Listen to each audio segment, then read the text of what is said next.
Happy Sabbath. Happy Sabbath. Happy Sabbath. Happy Sabbath.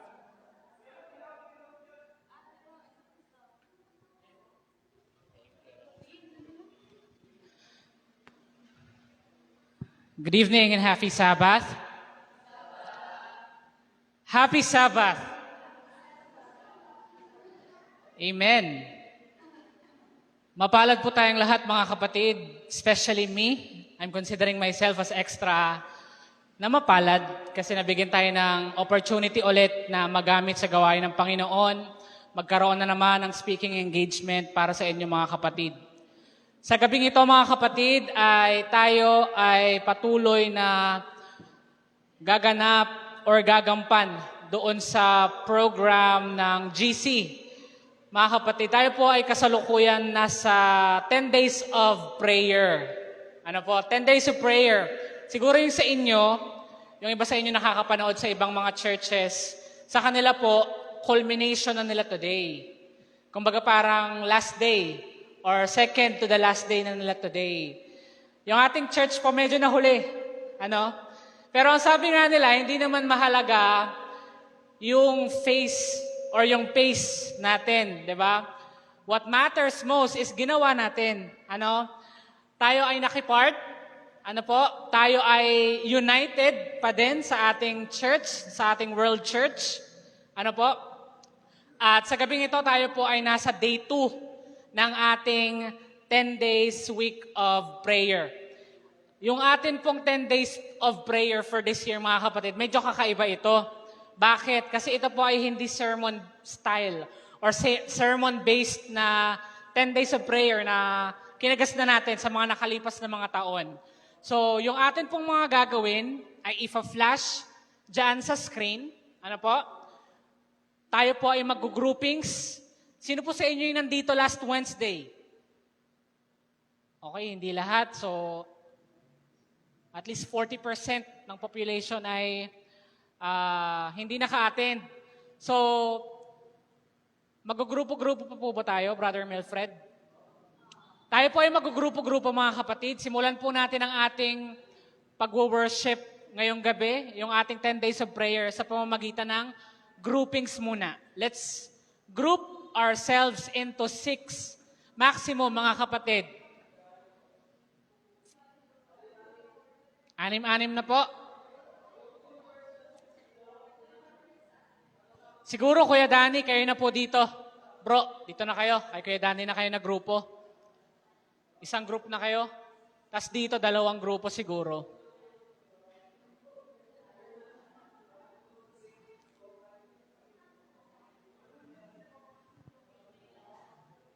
Ayan. So again, tayo po ay mag-groupings, mga kapatid. Medyo interactive po ang ating tema ngayon. Ano po? Hindi po ito sermon-based, but ito po ay group activity-based. Ano? So magkakaroon po tayo ng engagement, mga kapatid, which is mas maganda. Ano po? So yung unang grupo, ulitin ko lang, kay Kuya Danny, kay Brother Rafi, kay Ate Luz. Kayo na po yung magkakagrupo dyan.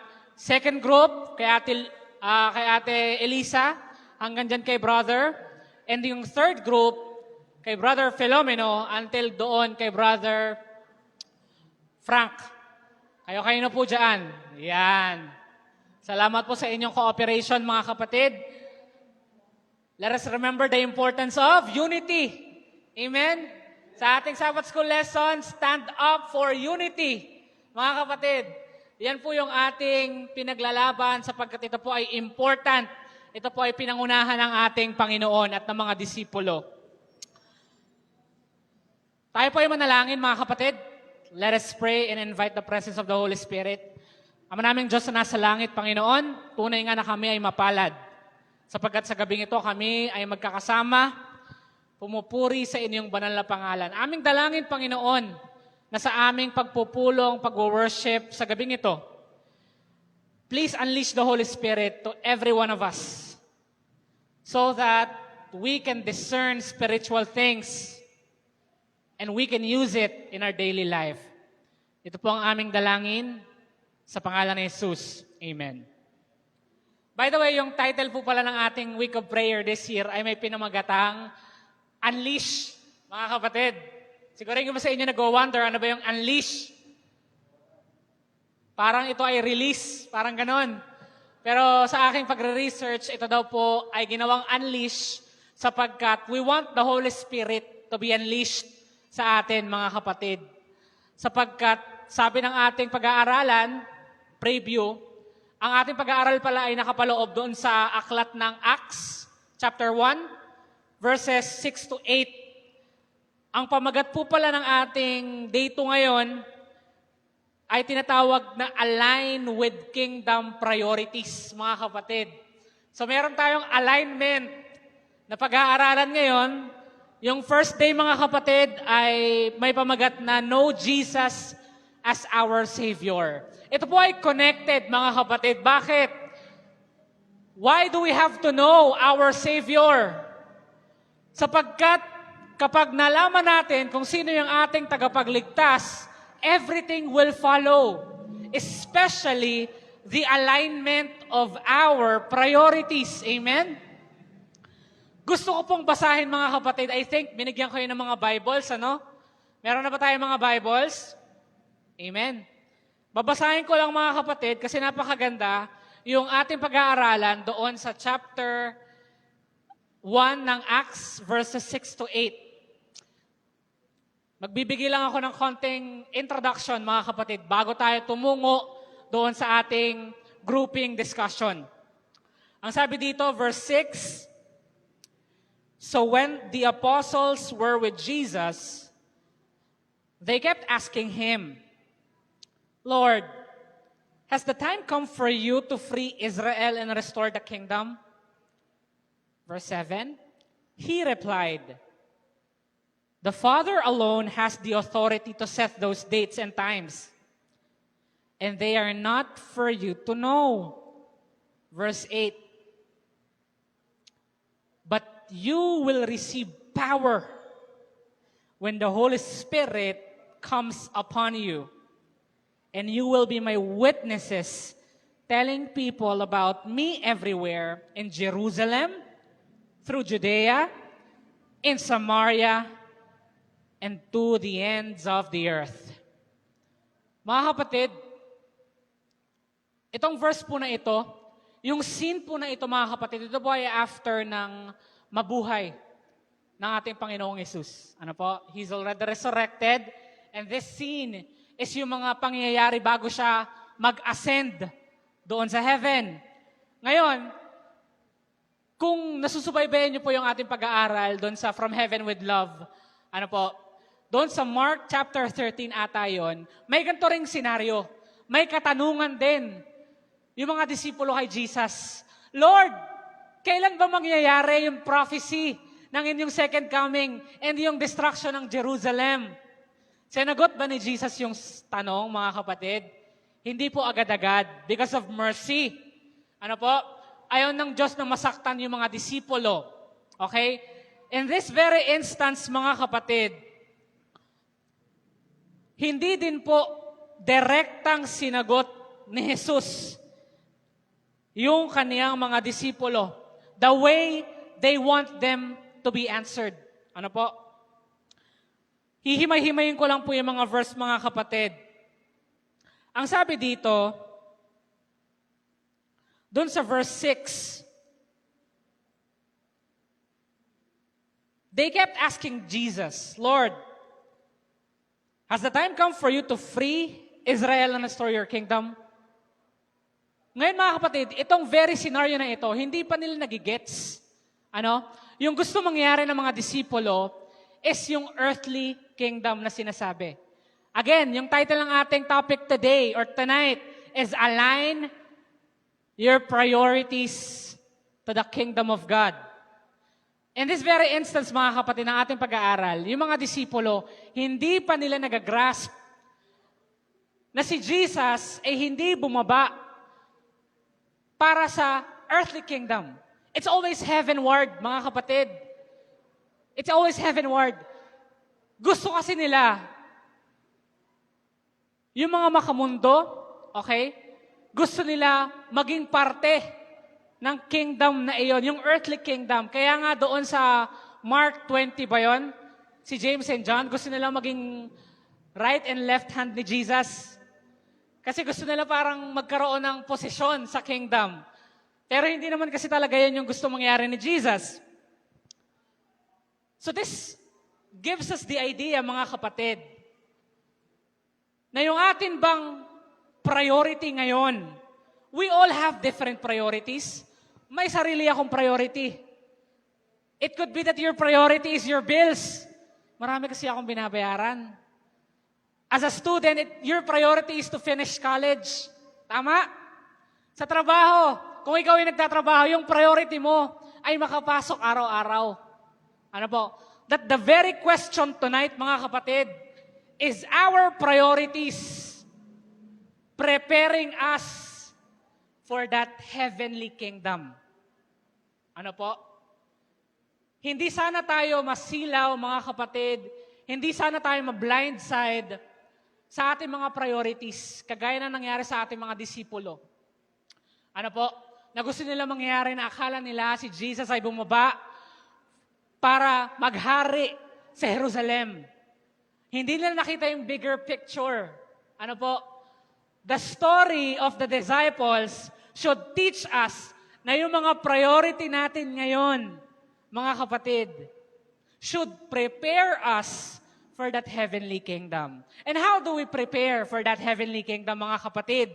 Sabi ng ating second day of week of prayer, binanggit doon yung talata sa Matthew 6, chapter 33. And I think we all know this verse. Ano ba? Seek ye first the kingdom of God, and all these things shall be added unto you. Ano po? So for us to prepare pala doon sa heavenly kingdom, yung ating end point, yung ating destination, mga kapatid, we have to seek first. Hindi pangalawa. Ano? Hindi mo pa priority yung trabaho over doon sa ating pananampalataya sa Panginoon. Kasi minsan ganun yung nangyayari. Mas nabibigyan natin ng priority yung work over our faith or over the church, over our responsibility sa Panginoon. Ano po? And that should not happen. Kasi ang sabi, seek ye first. Sinabi bang seek ye second? Seek ye third? Seek ye fourth? Seek ye first, mga kapatid.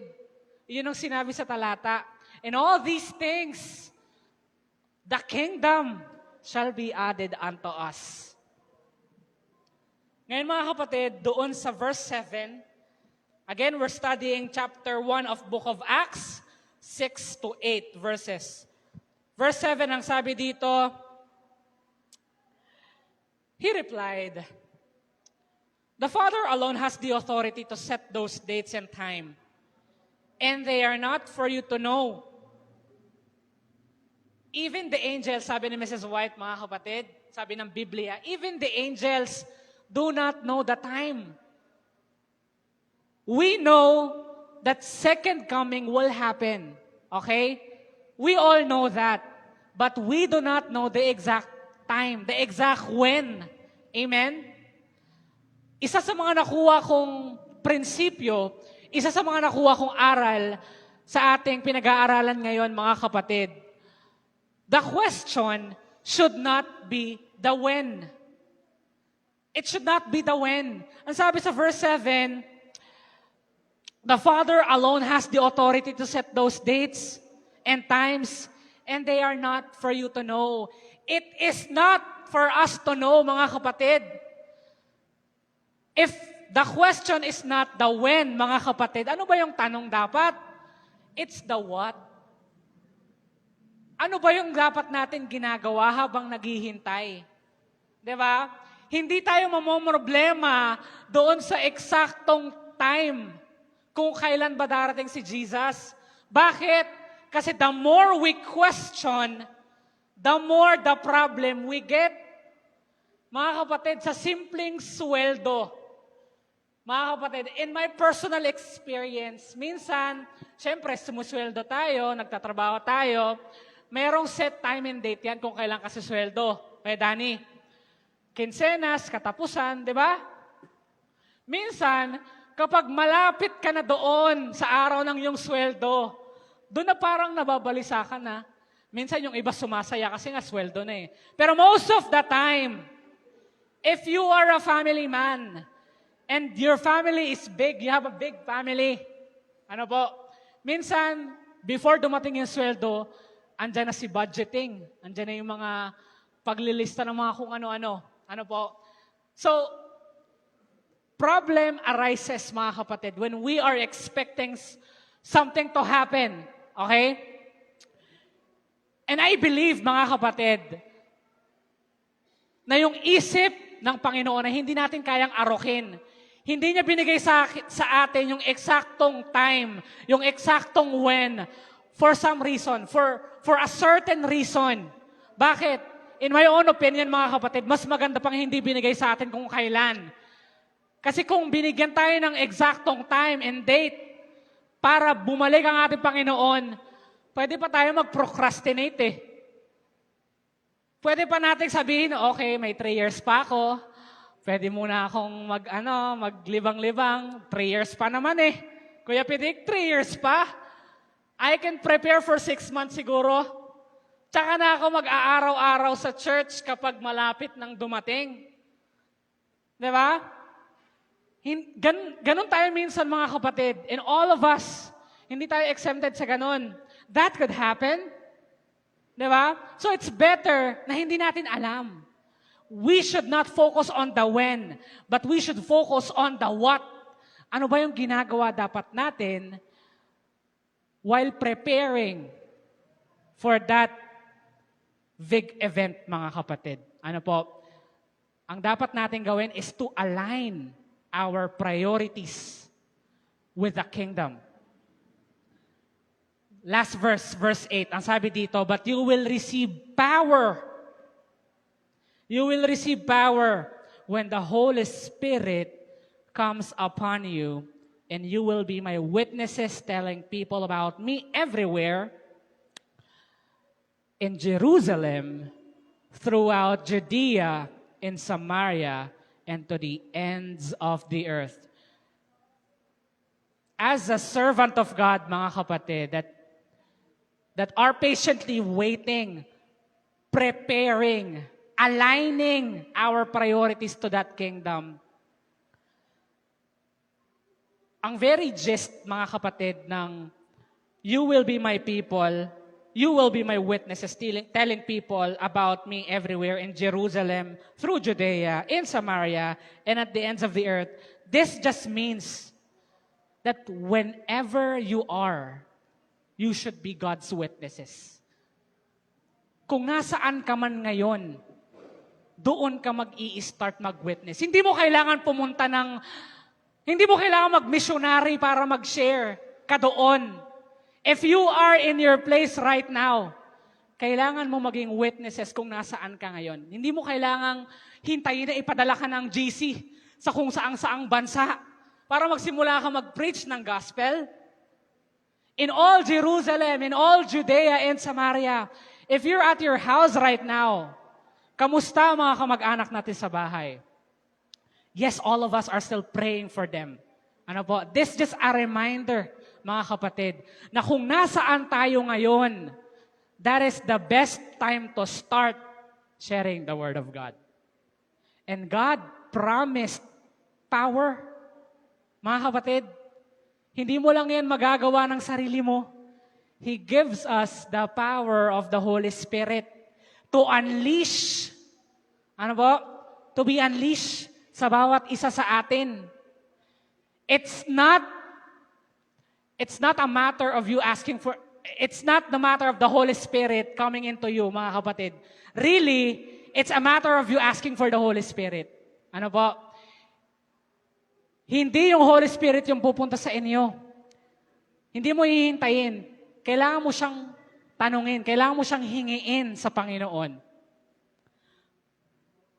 Because the Holy Spirit will strengthen us will give us power to be faithful witnesses as we continue to wait for the second coming of Christ and align our priorities na magre-ready sa atin sa kanyang pagbabalik. Now, mga kapatid, we have our group. Ngayon, mga kapatid, ang sabi dito, make a small group of 6 members, okay? And kakantahin po natin yung stanza ng Tell Me the Story of Jesus. Sister Rebecca, tayo na po. Yes, magpe-pray pa pala muna.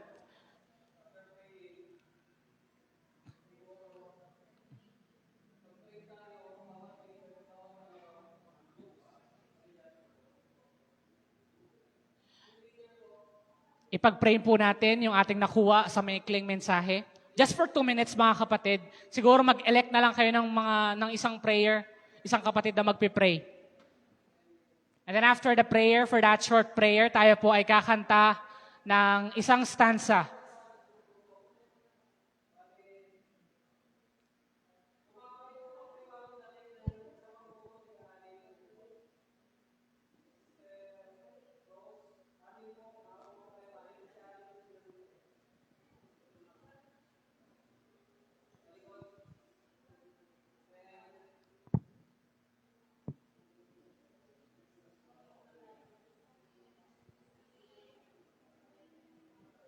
Again, yung atin pong groupings na ginawa, mga kapatid. Ayan. Titignan lang po natin yung naka-face sa screen para sa ating mga gagawin. So for now, we're gonna start our prayer for 2 minutes. And we can start now.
Atin pong kantahin ng Tell Me the Story of Jesus.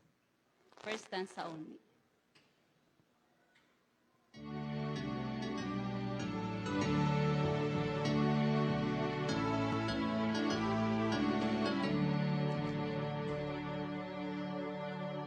Tell me the story of Jesus, write on my heart every word. Tell me the story most precious, sweetest that ever was heard.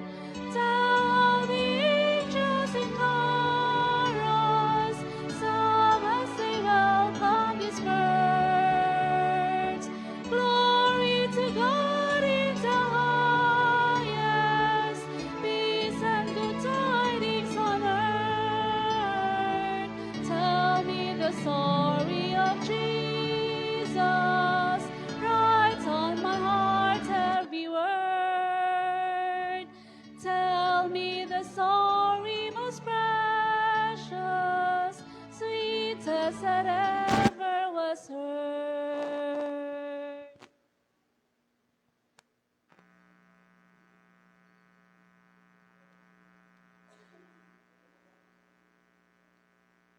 Yan po yung instruction sa ating gagawin po, mga kapatid, for 5 minutes.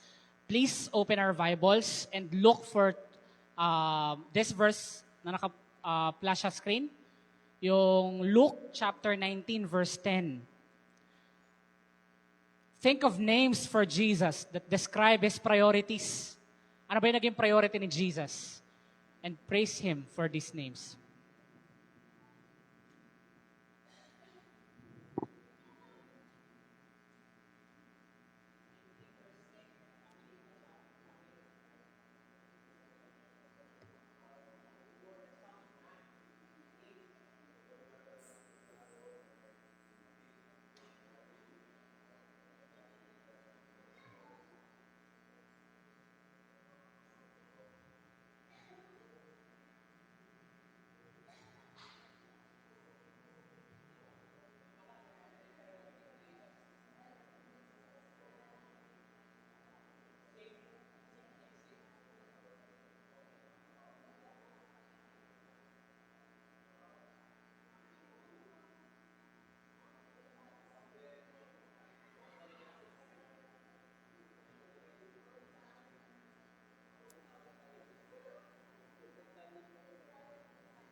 Mga kapatid, time is up, 5 minutes is up. For the sake of time, tayo po ay magpo-proceed na sa next. Tayo po ay ulit kakanta ng isang praise song. The name of Jesus is so sweet.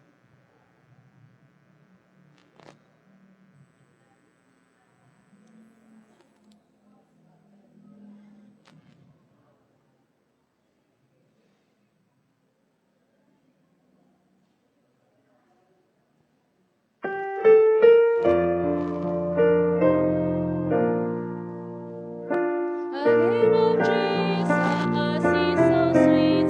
I love its music to repeat. It makes my joys full and complete. The precious name of Jesus. Jesus, oh how sweet the name.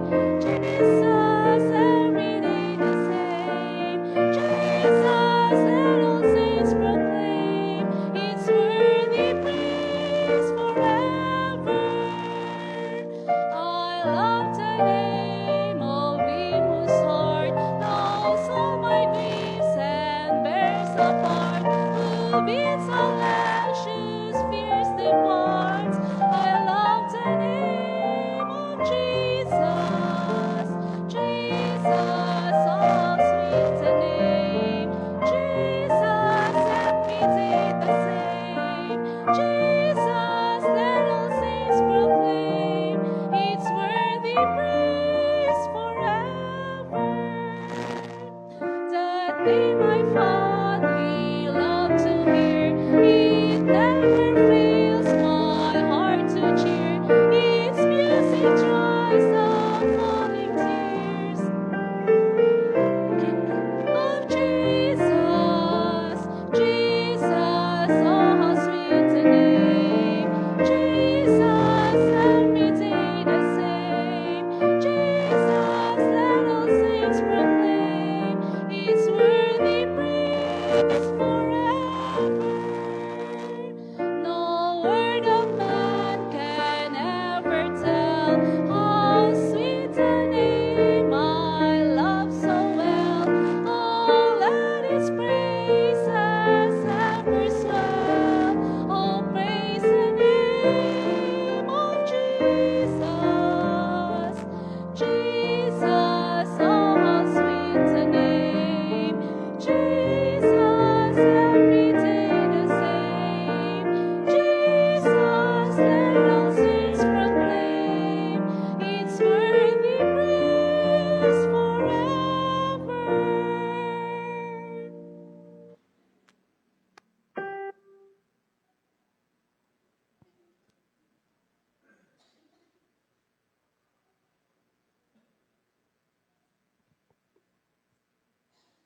Alright, for 3 minutes mga kapatid, atin pong babasahin yung nakatala doon sa Luke chapter 19 verse 8. Zacchaeus repented from his sin. Tayo po ay mananalangin na tayo ay bigyan ng Panginoon ng buhay ng mapagpatawad or ng nagpapatawad. Ito po ay prayer individually. 3 minutes lang po ang ating ibibigay mga kapatid. We can start now.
Okay,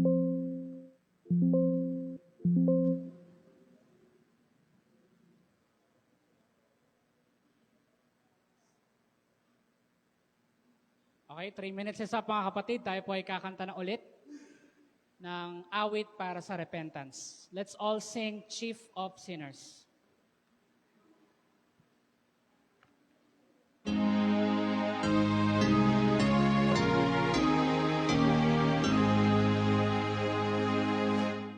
Chief of sinners, so I need Jesus shed His blood for me. Died that I might live on high. Lived that I might never die. As the branches to the vine, I am His and He is mine. Oh, the height of Jesus' love, higher than the heavens above, deeper than the depths of sea, as eternity, love that found me on the cross, found me where I stood from. So I need Christ is all in all to me. All I want to Him are known. All my sorrows are His own.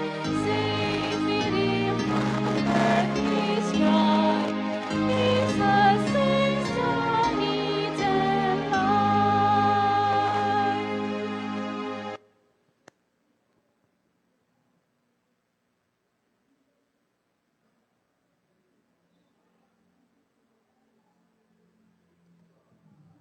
For another 3 minutes mga kapatid, let's all read John 14:16.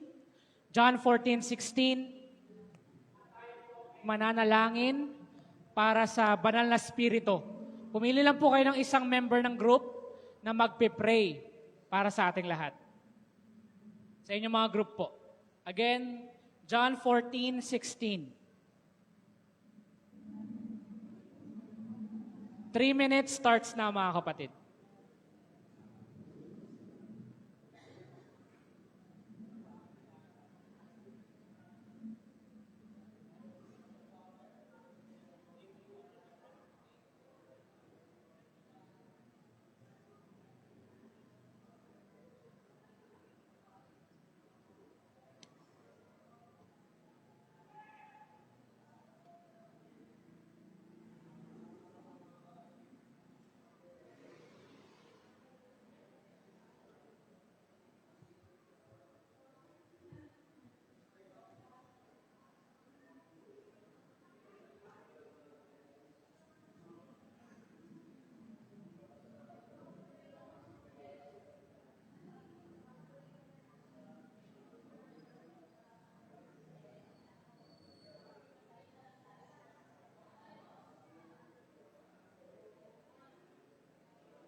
Tayo,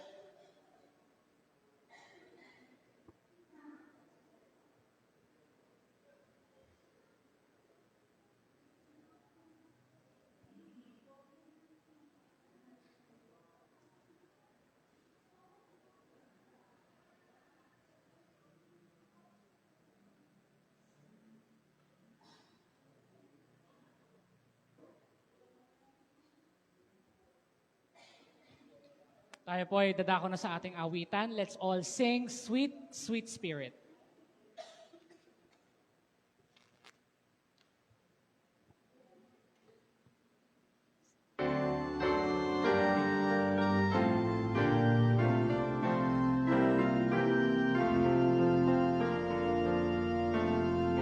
There's a sweet, sweet spirit in this place, and I know that is the spirit of the Lord. There are sweet expressions on each face, and I know they feel the presence of the Lord.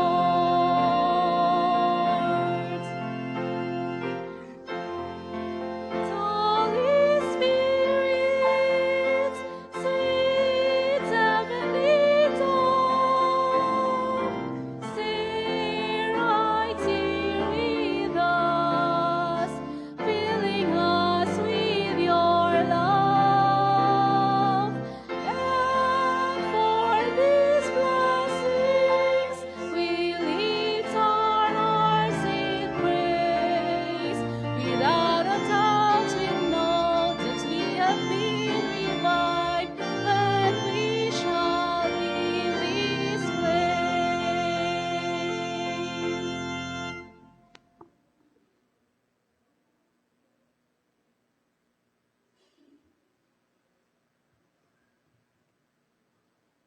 Ayan. Yung next po natin, ito po ay testimony within the group. Within your small groups, ask and answer, what did God help you to do with yesterday's 24-hour challenge? So, nung nakaraang ano po, nung first night po natin, meron pong 24-hour challenge. Yung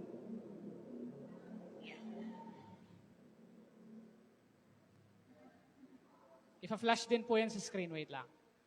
Ayan.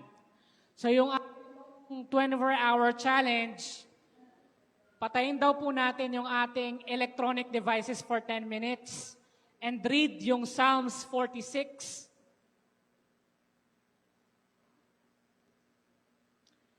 You and God, praise Jesus Christ for being the living God. Ask the Holy Spirit to put one person on your heart and share with that person the reason that you know Jesus is alive.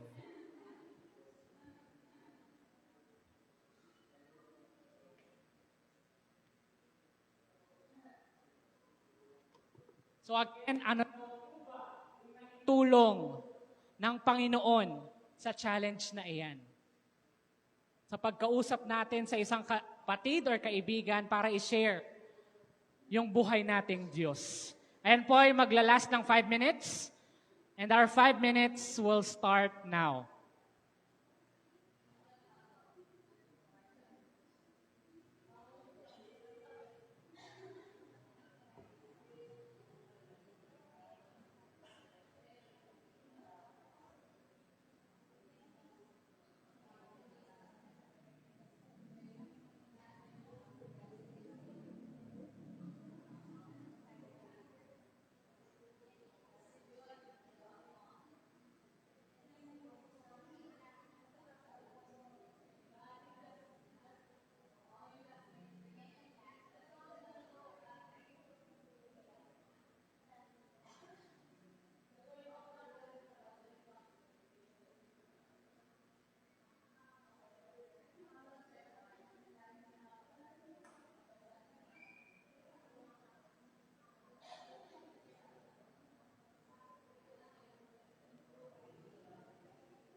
Ayan, mga kapatid.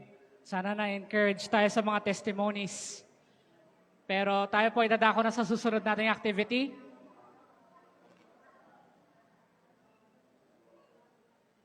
Mga kapatid, our next activity ay mag-worship mga small group.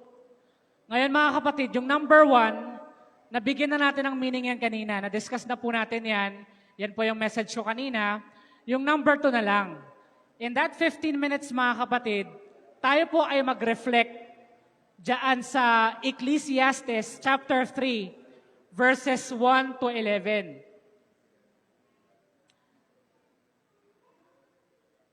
Ayan. Tayo po ay mag-reflect dyan of Ecclesiastes chapter 3, verses 1 to 11.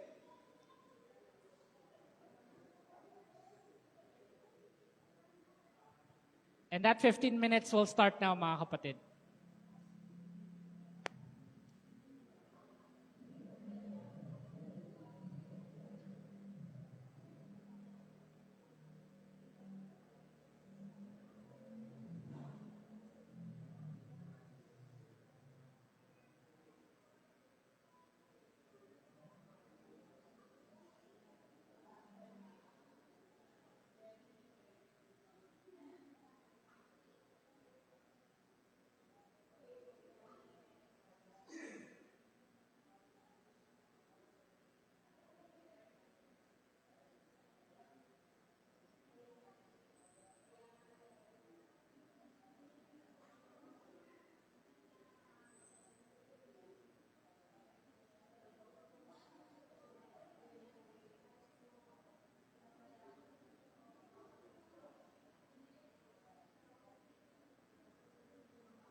Kapatid, 15 minutes is up. Tayo po ay dadako na sa malapit na po tayo matapos. For 3 minutes po, pipili lang po kayo ng magpipray sa inyong care group or sa inyong group para sa pagpili ng priority para sa kingdom ng Panginoon. Ang 3 minutes po ay mag-i-start na po now. Let's all select someone from our group to pray.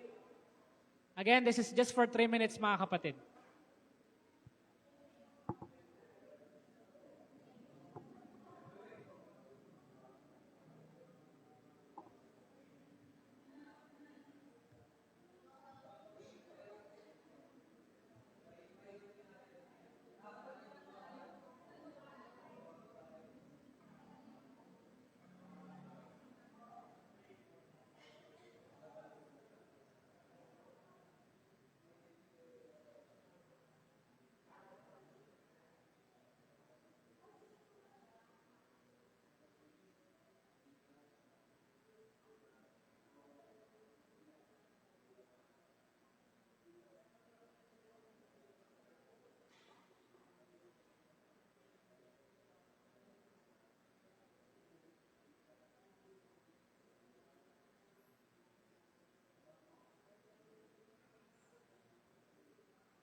Ayan, Para po sa ating appeal, mga kapatid, samahan niyo po akong manalangin.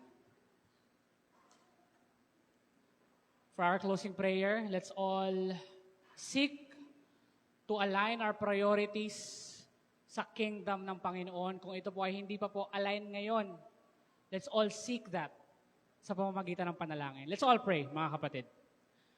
Dakila naming Diyos, may-ari ng aming mga buhay, nagbibigay ng mga biyaya at nagsiset ng time para sa lahat. Panginoon, sa gabing ito, andito ang inyong bayan.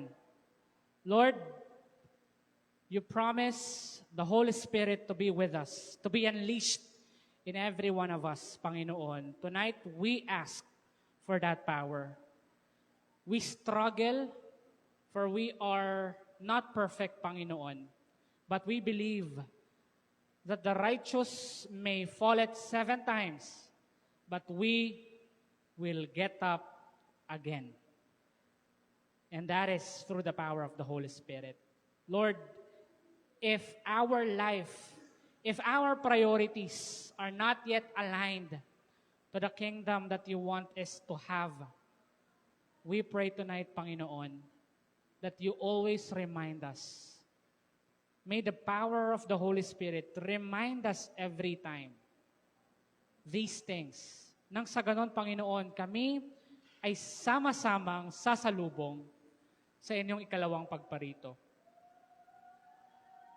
We ask all these in the loving name of our Savior, Jesus.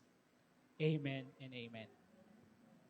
Para po sa ating challenge, mga kapatid, ayan, remember the challenge para po bukas kasi ito po ay magko-continue bukas. List your top 4 priorities right now. Ano ba yung mga priority nyo right now, mga kapatid? And then being honest about present reality of where your heart and focus are. Pray and read James chapter 1, verses 5 to 8. James chapter 1, verses 5 to 8. And ask God what He wants your top 4 priorities to be. Make a list and place it where you will see it every day. With God's help, take a faith step now according to His priorities for your life. And then read Acts chapter 1, verses 9 to 11 in preparation for our AY service tomorrow. May God bless us all. Happy Sabbath.